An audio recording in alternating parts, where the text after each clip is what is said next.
Chapter 24. The Secret Cave. The sun had nearly reached the meridian, and its scorching rays fell full on the rocks, which seemed themselves sensible of the heat. Thousands of grasshoppers, hidden in the bushes, chirped with a monotonous and dull note. The leaves of the myrtle and olive trees waved and rustled in the wind. At every step that Edmund took, he disturbed the lizards, glittering with the hues of the emerald. Afar off he saw the wild goats bounding from crag to crag. In a word, the island was uninhabited.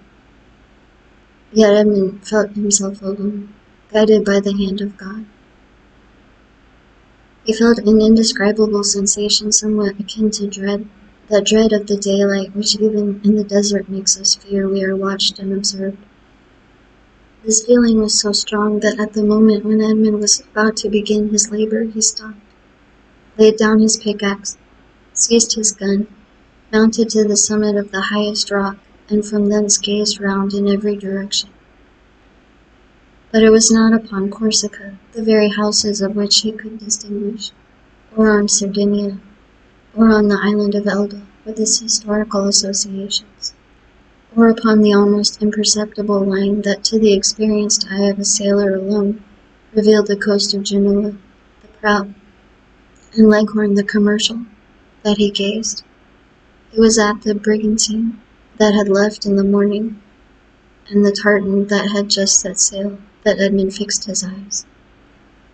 The first was just disappearing in the Straits of Bonifacio, the other, following an opposite direction, was about to round the island of Corsica. The sight reassured him. He then looked at the objects near him. He saw that he was on the highest point of the island, a statue on this vast pedestal of granite, nothing human appearing in sight, while the blue ocean beat against the base of the island and covered it with a fringe of foam. Then he descended with cautious and slow step, for he dreaded lest an accident similar to that he had so adroitly feigned should happen in reality. Dante, as we have said, had traced the marks along the rocks, and he had noticed that they led to a small creek, which was hidden like the bath of some ancient nymph. This creek was sufficiently wide at its mouth, and deep in the center, to admit of the entrance of a small vessel, of the lugger class, which would be perfectly concealed from observation. Then, following the clue that, in the hands of the Abbé Faria, had been so skillfully used to guide him through the Daedalian labyrinth of probabilities, he thought that the Cardinal's beta, anxious to not be watched, had entered the creek, concealed his little bark, followed the line marked by the notches in the rock, and at the end of it had buried his treasure. It was this idea that had brought Dante back to the circular rock. One thing only perplexed Edmund, and destroyed his theory. How could this rock, which weighed several tons, have been lifted to this spot without the aid of many men? Suddenly an idea flashed across his mind. Instead of raising it, he thought, they have lowered it, and he sprang from the rock in order to inspect the base on which it had formerly stood. He soon perceived that a slope had been formed, and the rock had slid along this until it stopped at the spot it now occupied. A large stone had served as a wedge. Flints and pebbles had been inserted around it, so as to conceal the orifice.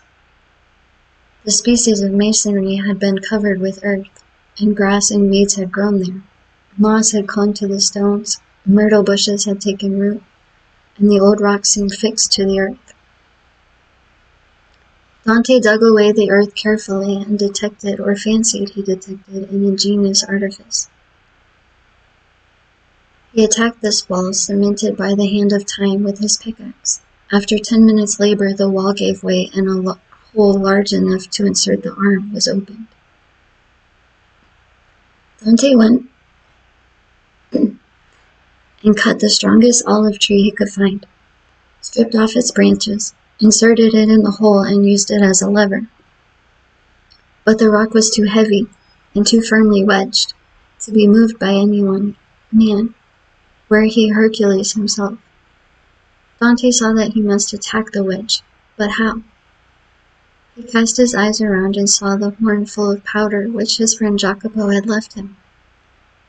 He smiled. The infernal invention would serve him for this purpose. With the aid of his pickaxe, Dante, after the manner of a labor-saving pioneer, dug a mine between the upper rock and the one that supported it, filled it with powder, then made a match by rolling his handkerchief in saltpeter. He lighted it and retired. The explosion soon followed. The upper rock was lifted from its base by the terrific force of the powder. The lower one flew into pieces. Thousands of insects escaped from the aperture Dante had previously formed, and a large snake, like the guardian demon of the treasure, rolled himself along in darkening coils and disappeared. Dante approached the upper rock, which now, without any support, leaned towards the sea. The intrepid treasure-seeker walked round it, and selecting the spot from whence it appeared most susceptible to attack, placed his lever in one of the crevices, and strained every nerve to move the mass. The rock, already shaken by the explosion, tottered on its base. Dante redoubled his efforts. He seemed like one of the ancient titans who uprooted the mountains to hurl against the father of the gods. The rock yielded, rolled over, bounded from point to point, and finally disappeared in the ocean. On the spot it had occupied was a circular space, exposing an iron ring led into a square flagstone. Dante uttered a cry of joy and surprise. Never had a first attempt been crowned with more perfect success. He would fain have continued, but his knees trembled and his heart beat so violently, and his sight became so dim that he was forced to pause. This feeling lasted but for a moment. Edmund inserted his lever in the ring and exerted all his strength. The flagstone yielded and disclosed steps that descended until they were lost in the obscurity of a subterraneous grotto. Anyone else would have rushed on with a cry of joy.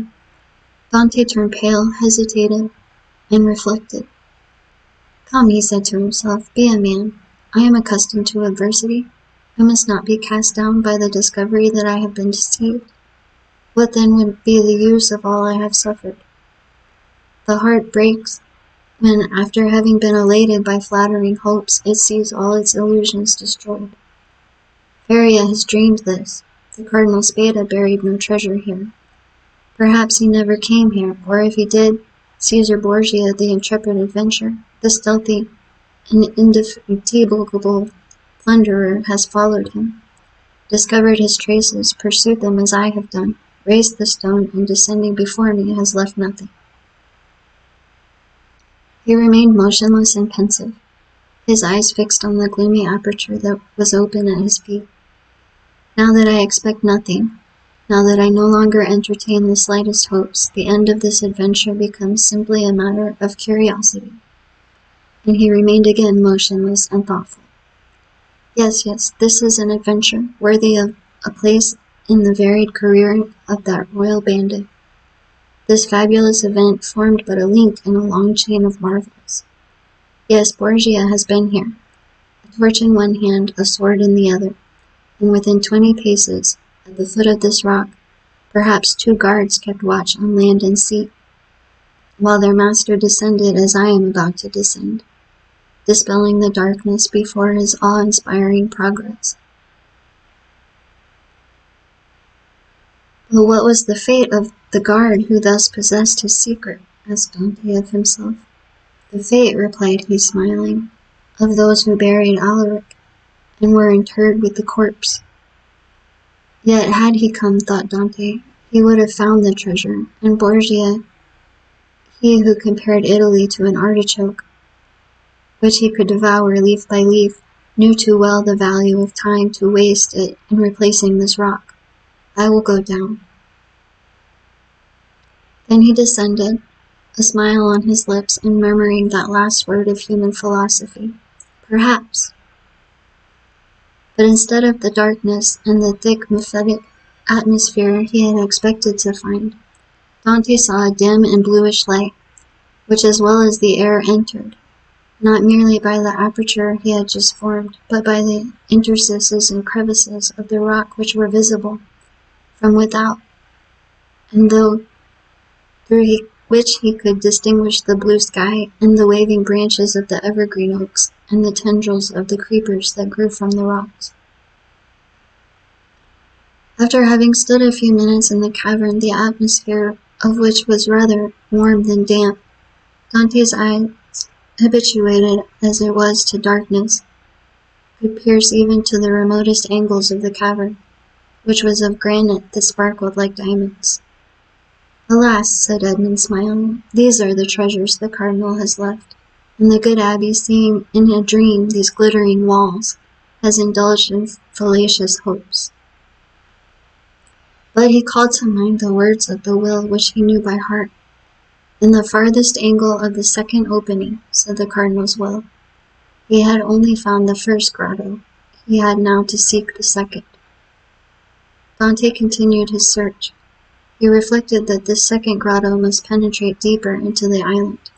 He examined the stones, and sounded one part of the wall where he fancied the opening existed, masked for precaution's sake. The pickaxe struck for a moment with a dull sound that drew out of Dante's forehead large drops of perspiration. At last it seemed to him that one part of the wall gave forth a more hollow and deeper echo. He eagerly advanced, and with the quickness of perception that no one but a prisoner possesses, saw that there, in all probability, the opening must be. However, he, like Caesar Borgia, knew the value of time, and in order to avoid fruitless toil, he sounded all the other walls with his pickaxe, struck the earth with the butt of the gun, and finding nothing that appeared suspicious, returned to that part of the wall whence issued the consoling sound he had heard before. He again struck it, and with greater force. The singular thing had occurred. As he struck the wall, pieces of stucco similar to that used in the groundwork of arabesques broke off and fell to the ground in flakes, exposing a large white stone. The aperture of the rock had been closed with stones. Then the stucco had been applied and painted to imitate granite. Dante struck with the sharp end of his pickaxe, which entered some way between the interstices. It was here he must dig. But by some strange play of emotion, in proportion as the proofs that Feria had not been deceived became stronger, so did his heart give way, and a feeling of discouragement stole over him. This last proof, instead of giving him fresh strength, deprived him of it. The pickaxe descended, or rather fell. He placed it on the ground, passed his hand over his brow, and remounted the stairs, alleging to himself as an excuse a desire to be assured that no one was watching him, but in reality because he felt that he was about to faint. The island was deserted, and the sun seemed to cover it with its fiery glance. Afar off, a few small fishing boats studded the bosom of the blue ocean. Dante had tasted nothing, but he thought not of hunger at such a moment. He hastily swallowed a few drops of rum, and again entered the cavern. The pickaxe that had seemed so heavy was now like a feather in his grasp. He seized it and attacked the wall. After several blows, he perceived that the stones were not cemented, and had been merely placed one upon the other, and covered with stucco. He inserted the point of his pickaxe, and using the handle as a lever, with joy soon saw that the stone turn as if on hinges, and fall at his feet. He had nothing more to do now, but with the iron tooth of the pickaxe to draw the stones toward him one by one. The aperture was already sufficiently large for him to enter, but by waiting he could still cling to hope and retard the certainty of deception. At last, after renewed hesitation, Dante entered the second grotto. The second grotto was lower and more gloomy than the first. The air that could only enter by the newly formed opening At the mephitic smell Dante was surprised not to find in the outer cave. He waited in order to allow pure air to displace the foul atmosphere, and then went on. At the left of the opening was a dark and deep angle, but to Dante's eye there was no darkness. He glanced around the second grotto. It was like the first, empty. The treasure, if it existed, was buried in this corner. The time had at length arrived, 2 feet of earth removed, and Dante's fate would be decided. He advanced toward the angle, and summoning all his resolution, attacked the ground with a pickaxe. At the 5th or 6th blow, the pickaxe struck out against an iron substance. Never did funeral knell, never did alarm bell produce a greater effect on the hearer. Had Dante found nothing, he could not have become more ghastly pale. He struck again his pickaxe into the earth and encountered the same resistance, but not the same sound. It is a casket of wood bound with iron, thought he. At this moment a shadow passed rapidly before the opening. Dante seized his gun, sprang through the opening, and mounted the stair. A wild goat had passed before the mouth of the cave, and was feeding at a little distance. This would have been a favorable occasion to secure his dinner, but Dante feared lest the report of his gun should attract attention. He thought for a moment, cut a branch of resinous tree, lighted it at the fire at which the smugglers had prepared their breakfast, and descended with his torch. He wished to see everything. He approached the hole he had dug, and now with the aid of the torch saw that his pickaxe had in reality struck against iron and wood. He planted his torch in the ground and resumed his labor. In an instant, a space 3 feet long by 2 feet broad was cleared, and Dante could see an oaken coffer, bound with cut steel. In the middle of the lid he saw engraved on a silver plate, which was still untarnished, the arms of the Spada family. It is a sword impaled on an oval shield, like all the Italian armorial bearings, and surmounted by a cardinal's hat. Dante easily recognized them. Feria had so often drawn them for him. There was no longer any doubt. The treasure was there.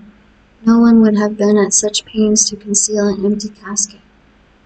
In an instant he cleared every obstacle away, and he saw successively the lock, placed between 2 padlocks, and the 2 handles at each end, all carved as things were carved at that epoch, when art rendered the commonest precious metals. Dante seized the handles and strove to lift the coffer. It was impossible. He sought to open it. Lock and padlock were fastened. His faithful guardians seemed unwilling to surrender their trust. Dante inserted the sharp end of the pickaxe between the coffer and the lid, and pressing with all his force on the handle, burst open the fastenings. The hinges yielded in their turn and fell, still holding in their grasp fragments of the wood, and the chest was open. Edmund was seized with vertigo. He cocked his gun and laid it beside him. He then closed his eyes as children do in order that they may see in the resplendent night of their own imagination more stars than are visible in the firmament. Then he reopened them and stood motionless with amazement. 3 compartments divided the coffer. In the first blazed piles of golden coin. In the second were ranged bars of unpolished gold, which possessed nothing attractive save their value. In the third, Edmund grasped handfuls of diamonds, pearls, and rubies, which, as they fell on one another, sounded like hail against glass. After having touched, felt, examined these treasures, Edmund rushed through the caverns like a man seized with frenzy. He leaped on a rock, from whence he could behold the sea. He was alone with these countless, these unheard-of treasures. Was he awake, or was it but a dream? Was it a transient vision, or was he face to face with reality?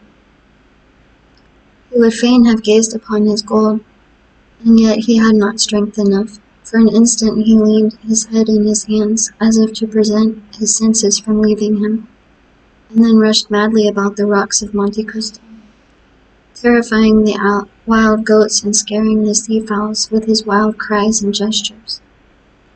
Then he returned, and still unable to believe the evidence of his senses, rushed into the grotto and found himself before this mine of gold and jewels. This time he fell on his knees, and clasping his hands convulsively, uttered a prayer intelligible to God alone.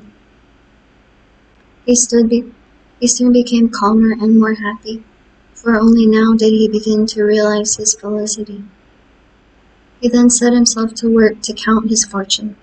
There were 1,000 ingots of gold, each weighing from 2 to 3 pounds. Then he piled up 25,000 crowns, each worth about 80 francs of our money, and bearing the effigies of Alexander VI and his predecessor.